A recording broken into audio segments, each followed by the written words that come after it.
మన్నాథ శ్రీ జగన్నాథ అన్నారు. శ్రీ జగన్నాథ అంటే ఏ తత్వం అయితే ఈ సృష్టికి కారణమైందో ఆ యొక్క పరమాత్మని కొలిసేదానికి శ్రీ అని అంటే నాశనం కానటువంటి పదార్థం అని, అంతటా ఉండే పదార్థం అని ఆ యొక్క గురు గోప్యంలో చెప్పుకోవచ్చు. అటువంటి మహాత్ముల యొక్క సన్నిధానంలో మనం ఈరోజు గడుపుకోవటం ఎంతైనా కూడా మన అదృష్టంగా భావించుకోవాలి. ఎందుకు భావించుకోవాలంటే మనం ఒక విషయాన్ని తెలుసుకోవాలంటే లోకాన్ని చూసేదానికైతే ఈ కళ్ళు సరిపోతాయి. అయితే మనల్ని మనం చూసుకోవాలంటే ఖచ్చితంగా ఒక అర్థం కావాల్సి వస్తుంది.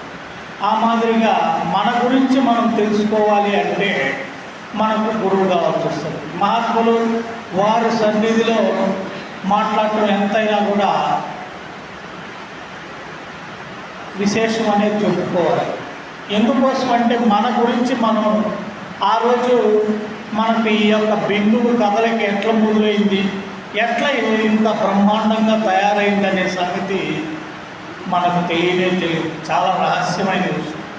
ఈ రహస్యమైన విషయాన్ని గురువు దగ్గర అనేక రోజులు అంటే దీర్ఘకాలం అతనికి ఆ యొక్క స్థితి కుదిరేంత వరకు, ఏం స్థితి అంటే నేను, నాది, నాకు అనే అహంకారం రహితమయ్యేంత వరకు గురువుగారు అనేక రకాలైన పరీక్షలు పెట్టి చెప్పి తీసేస్తారు. ఎందుకంటే ఇతర వేదాల్లో అయితేనేమి ఈ యొక్క అహం బ్రహ్మస్మి, తత్వమసి బ్రహ్మ అనే నేతి నేతి మహావాక్యాల్లో అయితే కూడా ఆ ఎరుకను పెంచుతారే కానీ తీసే విధానం లేదు.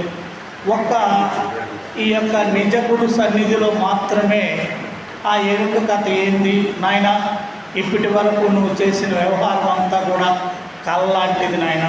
ఈ కళలో రాత్రిలో వచ్చే కళ అయితే నువ్వు లేయగానే నీకు అర్థమవుతుంది, ఇప్పటి వరకు నేను నిద్రించాను, నాకు కళ వచ్చిందనే సంగతి.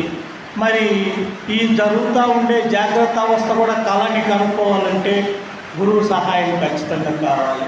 మరి కళని ఎట్లా దృఢపడుతుంది, దీని వ్యవహారం అంతా ఎట్లా తెలియబడుతుంది, ఈ యొక్క బోధ ప్రసాదాన్ని ఎలా చేస్తే మనం అందుకుంటామనే సంగతి ఎంతో నేర్పుగా వాళ్ళ గురువుకి అనేక రోజులు దీర్ఘకాలం గురుసేవ చేసినటువంటి ఆ యొక్క గురు రహస్యాలంతా కూడా గురువు గారు తెలియజేస్తారు. అటువంటి విషయాలను మనం కళని